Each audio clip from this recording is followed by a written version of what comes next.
halo, it's nice to meet you again. Selamat datang di Situler Rohani Kristen. Hari ini kita bakalan bahas tentang satu tema menarik, yaitu tentang persoalan perdagangan manusia. Dan tentunya aku nggak bakalan bicara tentang ini sendiri ya. Aku ngundang seorang mahasiswa Fakultas Teologi yang bakalan nemanin kita untuk bicara soal tema kita hari ini, yaitu kenapa sih kita perlu peduli terhadap persoalan perdagangan manusia. Nah, tamu kita ini namanya Kak Fajar. Oke, saat ini kita sudah ada sama-sama dengan Kak Fajar ya. Iya, dan kita bakalan bahas tema kita saat ini, yaitu tentang kenapa sih kita perlu peduli soal perdagangan manusia.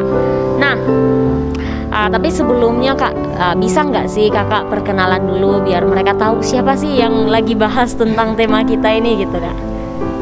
Oke. Jadi nama saya Fajar Malelak, bisa panggil Fajar saja.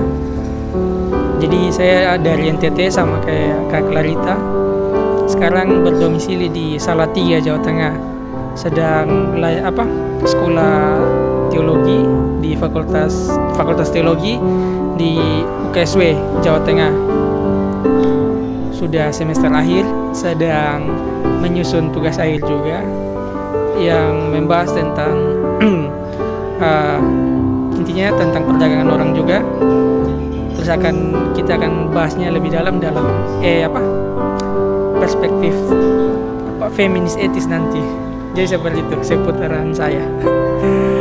Oke, jadi tidak salah ya teman-teman. Saat ini kita bicara bareng Kak Fajar karena emang fokusnya Kak Fajar dalam tugas akhirnya juga tentang perdagangan manusia gitu ya.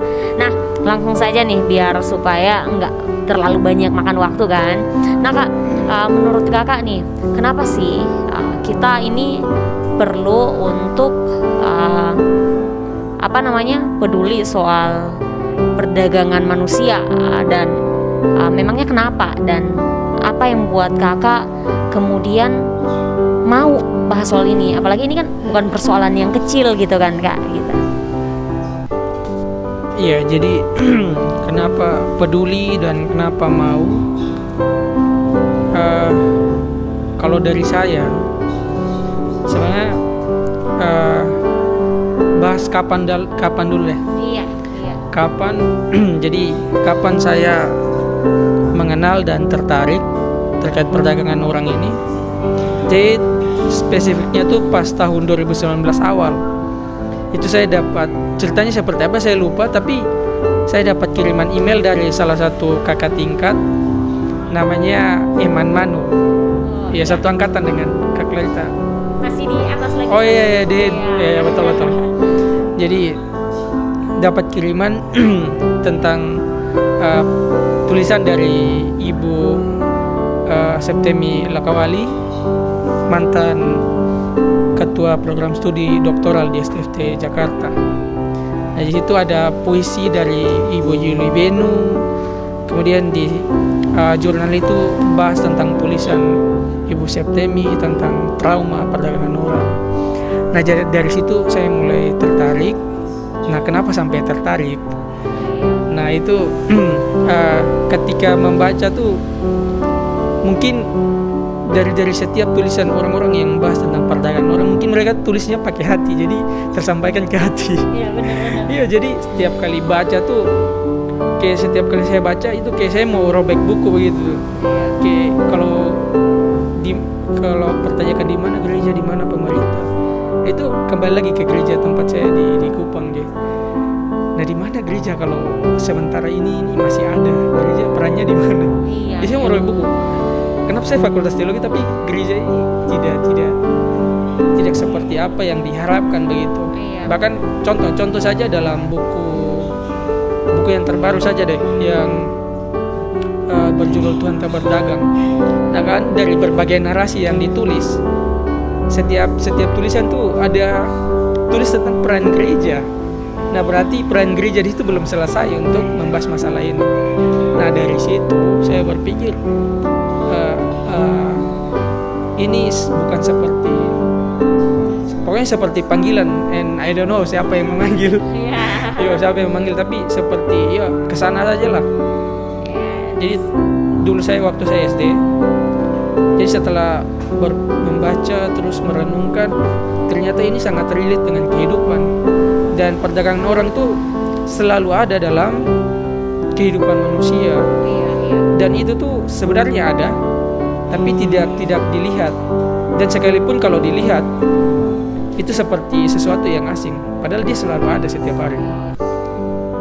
Karena orang pikirnya ya itu mereka pergi kerja ke luar negeri, nggak tahu apa yang melatar belakangi mereka bisa sampai di sana ya Kak ya. Betul. Latar belakang untuk bisa seseorang jadi korban, bahkan dia pulang hidup atau mati, itu punya latar belakang yang jauh. Ada proses dilematis yang jauh. Siapa sih yang mau tinggalkan anak, keluarga? Oh iya, Kakak ada singgung tentang entah datang hidup atau mati ya, gitu ya Kak.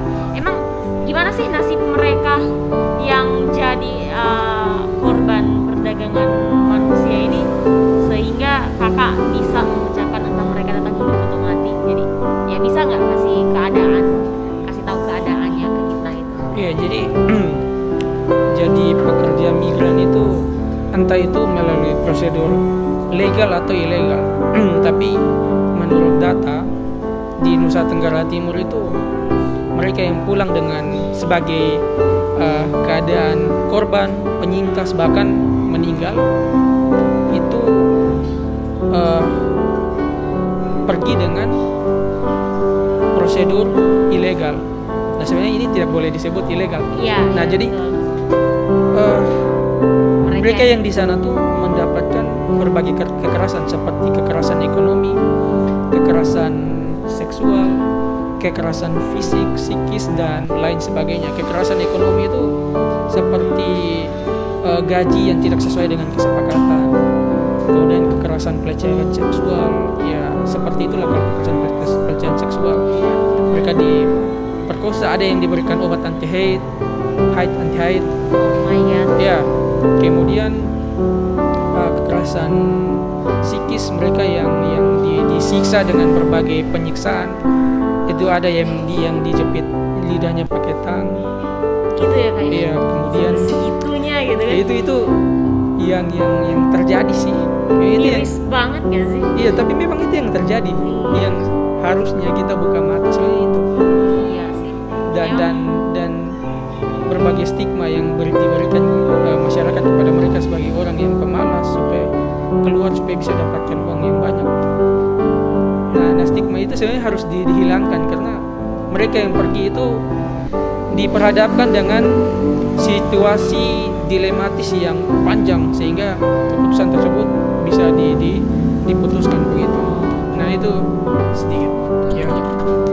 Berarti secara garis besar kan ada orang yang ngomong, ya siapa suruh mereka yang mau pergi gitu kan. Padahal nggak gitu. Mereka itu bukannya mereka mau pergi, tapi mereka dituntut untuk pergi. Mereka seperti didorong untuk pergi gitu ya. Karena mereka korban kekerasan ekonomi dan segala macam kemiskinan, nggak bisa makan, menuntut mereka untuk ya pergi. Setidaknya keluarga mereka bisa dapat sesuap nasi gitu kan. Dan ketika ke sana mereka pikir ya bakalan berubah, tapi di sana penderitaan berlanjut kayak yang Kakak bilang ya. Penderitaan secara fisik, mereka dilecehkan, dan itu gak enak banget teman-teman. Dan itulah kenapa kayak kita perlu membuka mata kita, dan janganlah kita acuhkan mereka yang sementara berteriak minta tolong gitu. Ya walaupun kita bakalan tanya mana teriakan mereka, teriakan mereka itu ada pada kisah mereka yang sementara kita bagikan ini teman-teman. Nah gini Kak, berarti secara nggak langsung bisa lah dibilang bahwa eksistensi mereka sebagai manusia kemudian dihancurkan oleh para pelaku ya. Para pelaku seolah-olah mereka itu barang yang siap dipakai dan siap diperlakukan sebagaimana pemiliknya inginkan ya. Dan itu miris ya, miris banget ya. Dan menurut aku emang perlu sih kita peduli sama hal ini. Nah Kak, tadi kan Kakak perkenalan kan teologi nih. Iya. Nah kita dengar isu-isu ini kan ya isu sosial ya, kenapa nggak biarin pemerintah aja sih yang ngurus itu, kita mah siapa gitu. Iya. Nah tapi kakak anak teologi, kenapa sih kakak mau peduli, kakak mau nulis ini di TA kakak sebagai lulusan teologi gitu loh kak. Padahal kan yang orang tahu ya orang teologi, kenapa lu nggak ngurus ibadah aja, berdoa, beribadah, pimpin ibadah gitu. Kenapa orang teologi harus ngurusin ini gitu? Bisa nggak kakak ceritain ke kita? Ya, jadi kenapa teologi? Sebenarnya dari bidang-bidang lain sangat bisa dan sangat membantu. Tadi yang seperti saya bilang, perdagangan orang ini sesuatu yang sebenarnya ada, tapi diacukan dan dianggap tidak penting, sekalipun dilihat itu dianggap asing. Nah, kita semua tuh berhak untuk bertanggung jawab dalam fenomena atau isu seperti ini. Iya. Entah bidang apapun itu. Nah, kalau teologi sendiri, karena semua bidang bisa ya teologi, apalagi jadi teologi bisa berperan aktif di sana sebagai seseorang yang bisa seperti melakukan pendampingan. Kalau dalam cabang ilmu teologi ada konseling pastoral, kita bisa melakukan pendampingan terhadap korban, terhadap penyintas, dan akhirnya bisa memberdayakan mereka, bisa bangkit dari keterpurukan. Kemudian teologi juga bisa orang-orang teologi bisa berperan melalui tulisan-tulisan mereka yang membongkar dari akar kenapa mereka bisa jadi korban perdagangan manusia. Karena dari tadi kita bilang ada berbagai hal yang melatar belakangi sehingga mereka bisa ke sana begitu. Nah, orang-orang teologi itu bisa hadir di sana dalam bentuk tulisan secara teoritis dan juga bisa hadir secara praksis. Nah, secara praksis itu sudah banyak lah dalam bentuk LSM. Iya. Seperti kalau di NTT itu ada satu namanya Kak Aris.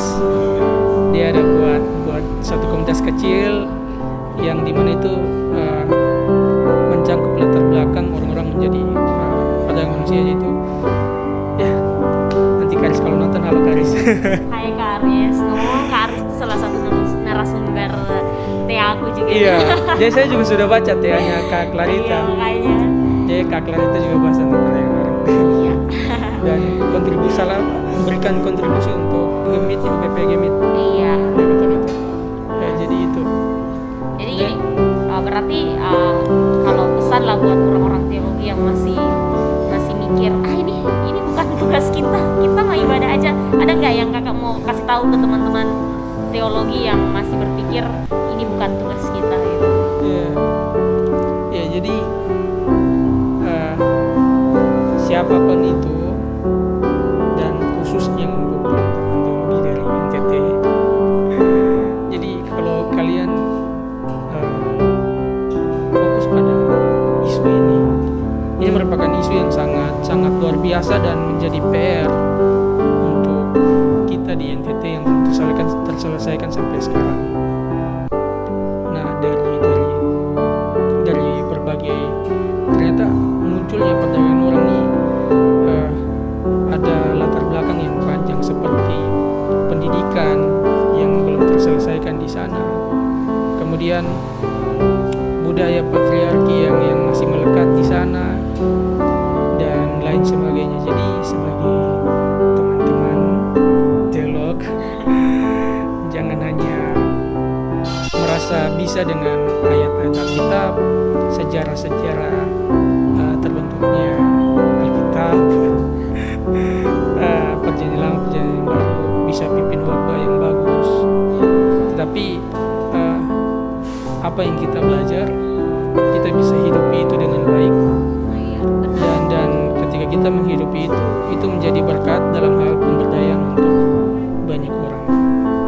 Karena tadi perdagangan orang berkaitan dengan pendidikan dan ekonomi yang belum terselesaikan di NTT. Bayangkan kemarin kita ada bahas tesisnya salah satu kakak dari Kupang namanya Kak Ciko Jakob. tesis itu dia bahas tentang kemiskinan. Nah, di Pulau Timor Barat itu ada ketimpangan fasilitas gedung sekolah antara SD, SMP, dan SMA. Nah, jadi gedung SD itu lebih banyak dari SMP dan SMP lebih banyak dari SMA. Dan kemudian infrastruktur yang jelek sehingga orang kalau habis sekolah harus sewa kendaraan, sedangkan sewa kendaraan itu sangat mahal dan itu harus setiap hari. Kemudian gedung sekolah yang sedikit, jadi orang memutuskan untuk berhenti sekolah dan bekerja dan lain sebagainya. Jadi sekiranya seperti itu dan itu yang harus kita sadari dan itu terus ada dalam kehidupan kita. Begitu. Berarti kita perlu menyadari ya, sebagai apalagi terutama orang teologi, tokoh-tokoh agama. Jadi persoalan perdagangan manusia nih dia nggak muncul gitu aja ya Kak ya, tetapi dia berangkat dari berbagai persoalan yang kenapa kita tokoh agama, teolog itu perlu perhatikan, karena ya kita tahu bahwa kepercayaan akan Tuhan itu tinggi di negara kita ini. Maka kita yang dijadikan teladan, yang dijadikan panutan, berikan contoh terbaik gitu. Berikan contoh terbaik biar kayak yang tadi kakak bilang, bukan cuma cari tahu, bukan cuma pelajari tentang Alkitab, tetapi hidupi. Ya, jadi kayak kasihilah sesamamu manusia seperti kamu mengasihi dirimu sendiri gitu ya kak ya. Jadi ada gak kak pesan Kristiani atau pesan singkat buat teman-teman secara umum untuk ya membuka hati mereka untuk mulai melihat sesama mereka yang berteriak minta tolong? Ya, jadi saya mau bilang kalau jadi pekerja migran itu bukan keputusan, tapi mereka yang berangkat jadi pekerja migran bahkan jadi korban dan pulang dengan keadaan hidup dan tetapi dalam keadaan hidup tapi punya berbagai kekurangan secara fisik dan psikis, dan mereka yang pulang dengan mati. Jadi mereka yang pergi itu merupakan korban kekerasan ekonomi dan juga kekerasan budaya. Nah, karena ini merupakan sesuatu hal yang ada dalam keseharian kita, jadi seharusnya ini direkomendasikan kepada seluruh pemuda dimanapun itu berada, terkhususnya di NTT, untuk peduli dengan berbagai isu fenomena yang ada di sekitar kita, yang dimana ini sebenarnya sedang gempur-gempurnya terjadi, tetapi kita sendiri merasa hal itu asing. Nah, ini yang harus kita sadari, dan semoga kepedulian kita sebagai makhluk ciptaan Tuhan yang segambar dan serupa dengan Tuhan terus kita hidupi, sehingga berbagai peristiwa seperti perdagangan orang ini bisa berkurang dengan campur tangan teman-teman begitu. Karena ada banyak mafia. Saya tidak tahu kenapa mereka bisa jadi mafia, yang dimana tidak mempunyai hati nurani. Mereka mengeksploitasi, mereka merenggut hak-hak teman-teman penyintas sebagai manusia. Nah, sebagai makhluk yang segambar dan serupa dengan Allah, seharusnya kita memberikan contoh atau teladan yang seperti teladan Kristus. Jadi seperti itu. Oke, jadi mereka yang pergi itu bukan karena pilihan, bukan karena mereka ingin, tetapi keadaan yang mendorong mereka, keadaan yang mengusir mereka untuk akhirnya pergi ke tempat asing, berjuang walaupun mereka harus menderita. Dan teman-teman, mereka berteriak kepada kita, minta tolong.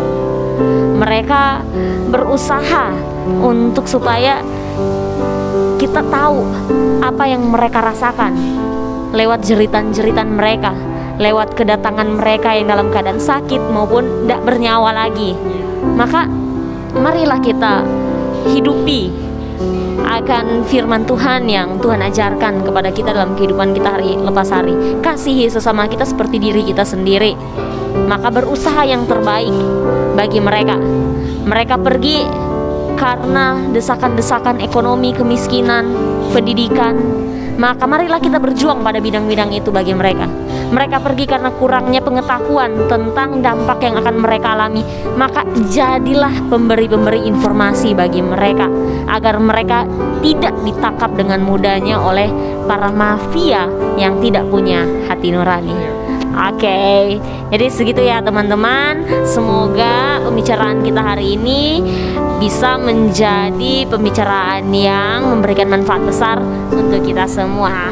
See you, Tuhan Yesus memberkati.